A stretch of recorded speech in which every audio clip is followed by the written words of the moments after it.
میرے ساتھ بائبل مقدس میں سے نکالیے مرکز کی انجیل اس کا 3 باب اور اس کی پہلی 5 آیات ہم اپنی رہنمائی اور تربیت کے لیے کلام مقدس میں سے پڑھیں گے. پھر سنیے گا مرکز کی انجیل اس کا 3 باب اور اس کی پہلی 5 آیات ہم اپنے رہنمائی اور تربیت کے لیے کلام مقدس میں سے پڑھیں گے. اور وہ عبادت خانہ میں پھر داخل ہوا اور وہاں ایک آدمی تھا جس کا ہاتھ سوکھا ہوا تھا اور وہ اس کی طاق میں رہے کہ اگر وہ اسے سبت کے دن اچھا کرے تو اس پر الزام لگائیں. اس نے اس آدمی سے جس کا ہاتھ سوکھا ہوا تھا کہا بیچ میں کھڑا ہو اور ان سے کہا سبت کے دن نیکی کرنا روا ہے یا بدی کرنا, جان بچانا یا قتل کرنا. وہ چپ رہ گئے. اس نے ان کی سخت دلی کے سبب سے غمگین ہو کر اور چاروں طرف ان پر غصہ سے نظر کر کے اس آدمی سے کہا اپنا ہاتھ بڑھا. اس نے بڑھایا اور اس کا ہاتھ درست ہوگا. سب کہیے آمین. اور جیسے کہ پچھلی دفعہ جب میں نے میسج کو شیئر کیا تھا تو ہم نے ایک عورت کے بارے میں سیکھا تھا جو کہ کئی سالوں سے کمڑے پن کا شکار تھی. وہ سیدھے ہو کر جو ہے وہ بات چیت نہیں کر سکتی تھی, وہ کافی مشکل میں تھی. اور یہاں پر بھی ہم دیکھتے ہیں کہ ایک شخص ہے جس کو خداوند یسوع مسیح جو ہے وہ شفا جس کو خداوند یسوع مسیح نے دی. آئے بائبل مقدس میں دیکھتے ہیں مرکز کی انجیل اس کا 3 باب اور اس کی پہلی 5 آیات ابھی خدا کی خادمہ نے تلاوت کی ہے. اور بائبل مقدس میں لکھا ہے اور وہ عبادت خانہ میں پھر داخل ہوا اور وہاں ایک آدمی تھا جس کا ہاتھ سوکھا ہوا تھا. سر کہے آمین. میرے عزیزو بائبل مقدس کا یہ حوالہ بہت ہی اہم ہے ہر اس ایماندار کے لیے جو چرچ میں آتا ہے, چاہے وہ بیماری میں ہے, پریشانی میں ہے, مشکل میں ہے, دکھ میں ہے, مصیبت میں ہے. میرا اور آپ کا خدا میری اور آپ کی فکر کرتا ہے. اور لکھا ہے کہ خداوند یسوع مسیح جو ہے وہ عبادت خانہ میں پھر داخل ہوئے. اس کا مطلب ہے اس سے پہلے بھی خداوند یسوع مسیح جو ہے کسی نہ کسی عبادت خانہ میں سے ہو کر آئے ہیں. اور لکھا ہے وہاں ایک آدمی تھا جس کا ہاتھ سوکھا ہوا تھا. پتہ نہیں وہ کتنی دیر سے اس کمزوری کا شکار تھا. وہ سوکھے ہاتھ سے آ رہا ہے اور اسی ہاتھ کو لے کر واپس جا رہا ہے, کوئی تبدیلی نہیں ہو رہی. اسی طرح سے ہماری زندگیوں میں بھی بعض اوقات ہماری زندگی کے یہ حالات ہوتے ہیں کہ ہم بھی وہی کمزوری کو لے کر آ رہے ہیں اور اسی کمزوری کو لے کر جا رہے ہیں. بائبل مقدس کی ایک آیت بہت ہی خوبصورت ہے جس نے مجھے بہت برکت دی اور بائبل مقدس ساری بہت باعث برکت ہے. بائبل مقدس میں لکھا ہے اگر کوئی شخص گناہ کرے اور پھر اس گناہ کا اقرار کرے اور پھر اس گناہ کو ترک کرے تو بائبل مقدس میں لکھا ہے اس پر رحمت ہوگی. اس پر کیا ہوگی؟ خدا کی رحمت ہوگی. میرے عزیزو آج ہم دیکھتے ہیں کہ یہاں پر یہ جو خاتون ہے, یہ جو آدمی ہے, یہ کیا ہے, اس کا ہاتھ سوکھا ہوا ہے اور لکھا ہے اس کی طاق میں رہے کہ اگر وہ اسے سبت کے دن اچھا کرے تو اس پر الزام لگائیں گے. میں نے پہلے بھی آپ کو بتایا تھا خدا یسوع مسیح کی خدمت میں 4 طرح کے لوگ ہوتے تھے. کتنی طرح کے جی؟ 4 طرح کے. پہلے لوگ وہ جو کہ اپنے بیماروں کو لے کر آتے تھے. دوسری طرح کے وہ لوگ جو روٹی کے لیے آتے تھے, کھانے کے لیے آتے تھے. تیسری طرح کے وہ لوگ جو خداوند یسوع مسیح پر الزام لگانے کی غرض سے آتے تھے کہ یہ کوئی غلطی کرے تاکہ ہم اس پر الزام لگائیں. اور چوتھی قسم کے وہ لوگ تھے جو سچے دل سے خدا کا کلام سننے آتے تھے. آمین. تو یہاں پر بھی ہم دیکھتے ہیں کہ وہ اس کی طاق میں ہے. وہ اس وقت اس طاق میں ہے کہ خداوند یسوع مسیح جو ہے سبت کے دن کیا کرے, وہ اس کو اچھا کرے تو وہ اس پر کیا کرے جی, الزام لگائے. تو بائبل مقدس میں لکھا ہے 3 آیت میں, اس نے اس آدمی سے کہا, اس آدمی سے جس کا ہاتھ سوکھا ہوا تھا کہا بیچ میں کھڑا ہو. ایک بہت بڑا کراؤڈ ہے اور وہ ہیکل جو ہے وہ عبادت خانہ وہ بہت بڑے عجوب سے بھرا ہے, لیکن خداوند یسوع مسیح نے اس آدمی ہی کو کیوں کہا کہ تو آ کے آ, بیچ میں کھڑا ہو, کیونکہ خداوند یسوع مسیح اس کی ضرورت کو جانتا. آمین. اس بات کو اپنے ذہن میں بٹھا لیجئے کہ خدا مجھے بھول گیا ہے, خدا مجھے یاد نہیں کرتا. کلام مقدس میں لکھا ہے وہ اپنے محبوب کو نیند ہی میں دے دیتا ہے. لکھا ہے وہ ہمارے مانگنے سے پہلے جانتا ہے ہمیں کن چیزوں کی ضرورت ہے. یہاں پر بھی اس شخص نے نہیں کہا کہ تو مجھے شفا دے, میں اس بیماری میں مبتلا ہوں, بلکہ لکھا ہے کہ خداوند یسوع مسیح نے اس پر نگاہ کی اور اس آدمی سے جس کا ہاتھ سوکھا ہوا تھا کہا بیچ میں کھڑا ہو.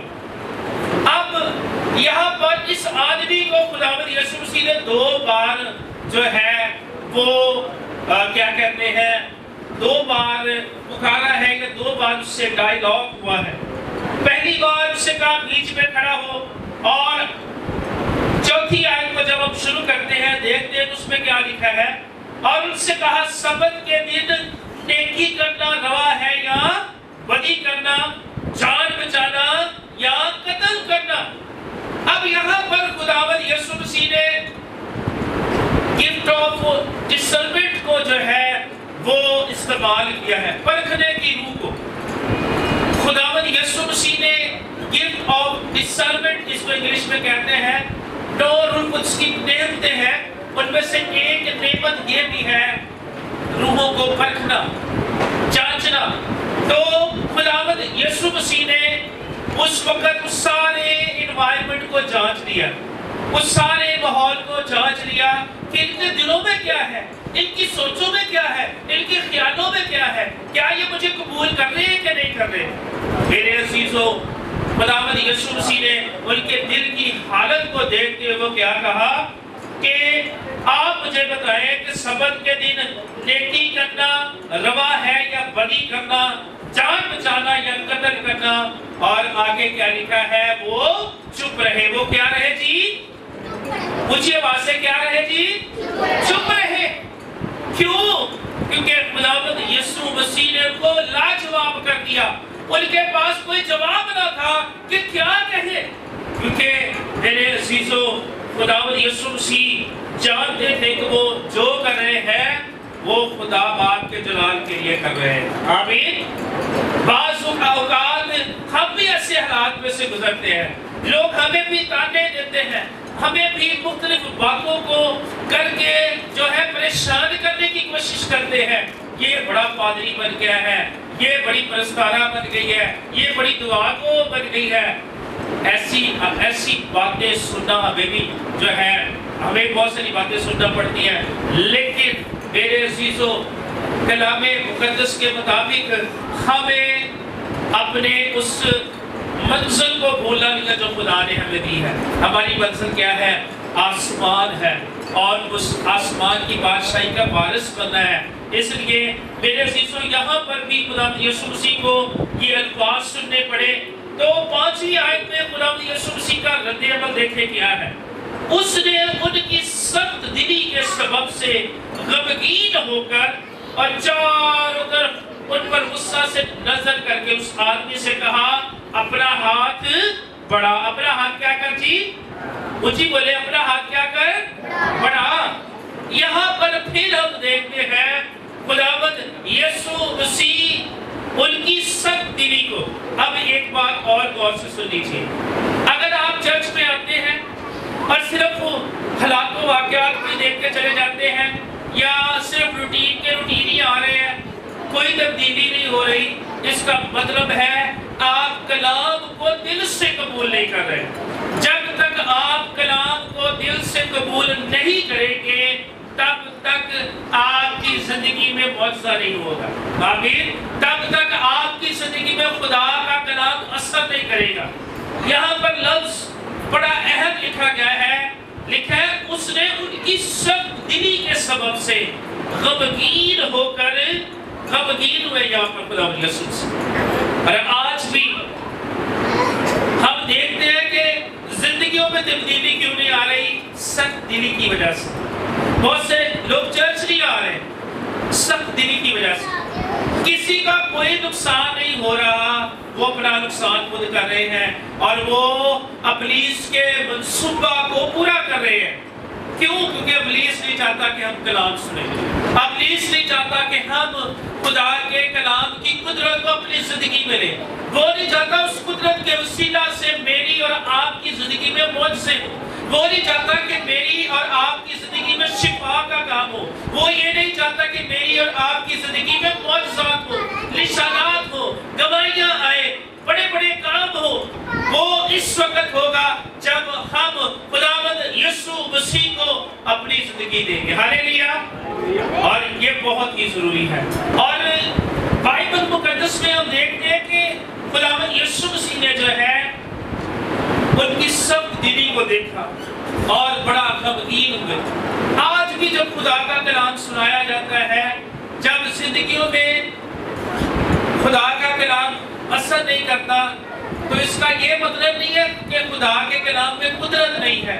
इसका मतलब ये है हमारे अंदर कोई ना कोई कमी है, हमें अपने आप को दुरुस्त करने की जरूरत है। तो जरूर है जब भी कलाम मुकद्दस सुनाया जाए, जब भी उसकी मुनादी की जाए, दिल से उसे कबूल करें। कलाम मुकद्दस में लिखा है कलाम को पढ़ने वाला, सुनने वाला और उस पर अमल करने वाला क्या है? मुबारक है। अब मैंने आपको पहले भी बताया है, इस मौजज़े के दौरान उस शख्स को खुदावंद यीशु मसीह ने 2 बार पुकारा है, 2 बार उसको बुलाया है। पहली बार क्या कहा है? उस आदमी को क्या कहा? बीच में खड़ा हो। कि क्या कहा उसको? बीच में खड़ा हो। दूसरी बार खुदावंद यीशु मसीह ने क्या कहा? उस आदमी से कहा अपना हाथ बढ़ा। अपना हाथ क्या कर जी? बढ़ा। इससे क्या मुराद है? अब खुदावंद यीशु मसीह उस आदमी का भी ईमान चेक कर रहे हैं। उस आदमी को भी, उसका भी ईमान का टेस्ट हो रहा है। वो क्या वो भीड़ की तरफ मतवज्जो है या वो खुदा की आवाज की तरफ मतवज्जो है? आमीन। जब हम भीड़ की तरफ मतवज्जो होंगे, इधर उधर देखते रहेंगे, इधर उधर गुफ्तगू करते रहेंगे, नथिंग हैपन, कुछ भी नहीं होगा। जैसे आए वैसे ही वापस। आप इस बात को याद रखें। उसने खुदावंद यीशु मसीह की आवाज को सुना, खुदावंद यीशु मसीह ने कहा बीच में खड़ा हो, दरमियान में खड़ा हो, वो आ गया। खुदावंद यीशु मसीह ने कहा अपना हाथ बढ़ा, उसने अपना हाथ क्या किया है? बढ़ा दिया है। जब हम खुदा के कलाम को सुनेंगे, जब हम उसके कलाम पर अमल करेंगे, जब हम पॉजिटिव वे में खुदावंद की बात को सुनकर अमल करेंगे, तो आगे क्या होगा? गौर से सुनिए। लिखा उसने बढ़ा दिया। उसने क्या कर दिया? अपना हाथ बढ़ा दिया और उसका हाथ दुरुस्त हो गया। आए जोरदार तालियां बजाए खुदावंद यीशु मसीह के उस बड़े और अजीब मुआवजे के लिए जो खुदावंद ने उसकी जिंदगी में किया। अगर वो लोगों की तरफ देखता रहता, लोग मुझे क्या कहेंगे, यहाँ तो बहुत से फकीर फरीसी हैं, यहाँ तो लोग क्या कहेंगे कि क्या मैं सबत के दिन शिफा हूँ? नहीं, उसने इस बात पर गौर नहीं किया। उसने इस बात पर गौर किया सबत का मुकर्रर करने वाला यहाँ मौजूद है, सबत को बनाने वाला यहाँ मौजूद है। उसके मुंह के कलाम से दुनिया खलक हुई है और उसके मुंह के कलाम ही से, खुदावंद यीशु मसीह के कहने ही से जब उसने अपना हाथ बढ़ाया है तो लिखा है उसका हाथ दुरुस्त हो गया। आए दोनों हाथों को उठाकर खुदावंद की शुक्रगुजारी के तौर पर हाथों को बजाते हुए तालियां बजाएं। क्यों?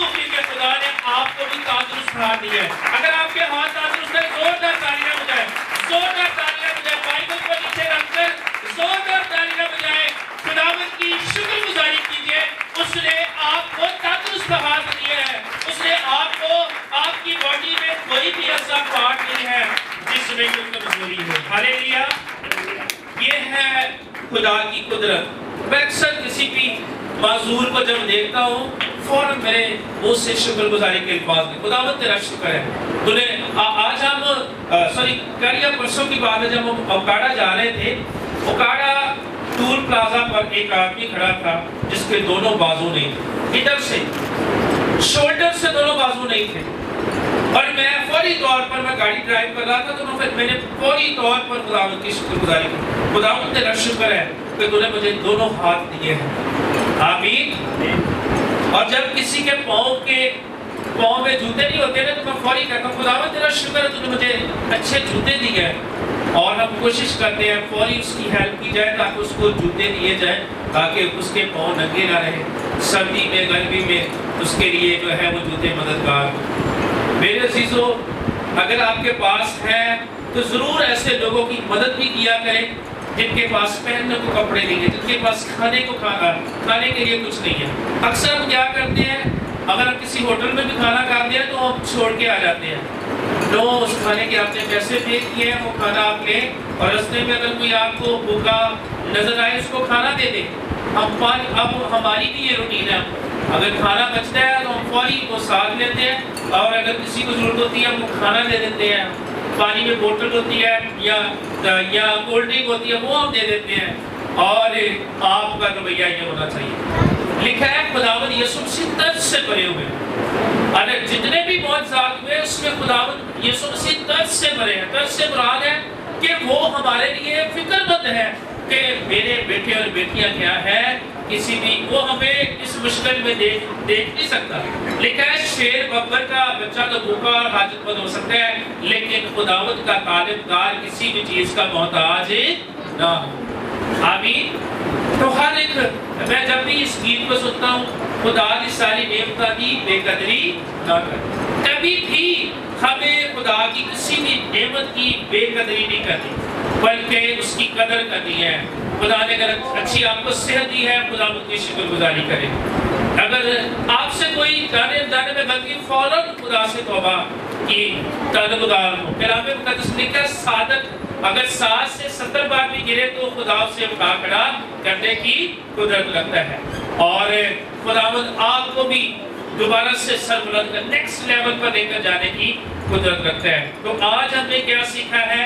हमने सीखा है पहली बार कि उस शख्स को जिसका हाथ सूखा हुआ था उसने खुदा यीशु मसीह ने को नहीं कहा था कि मुझे शिफा दे, बल्कि खुदावंद ने उसकी तरफ क्या की थी? निगाह की। खुदा ने उसे बुलाया और खुदा यीशु मसीह ने क्या किया? उसको शिफा दी। और इस बात को याद रखें खुदा आपकी हर एक जरूरत को जानता है। खुदा आपकी जरूरत को जानता है कि खुदा जानता है कि अगर आपको औलाद की जरूरत है खुदा आपको औलाद देने की कुदरत रखता है। अगर आप बेरोजगार हैं खुदा रोजगार देने की कुदरत रखता है। और लिखा है कलाम मुक़द्दस में कि खुदा अपनी मुट्ठी को खोलता और हर जानदार की जरूरत को क्या करता है? पूरा करता है। खुदा इस कलाम के वसीला से आपको बहुत ज़्यादा बरकत दे। आमीन।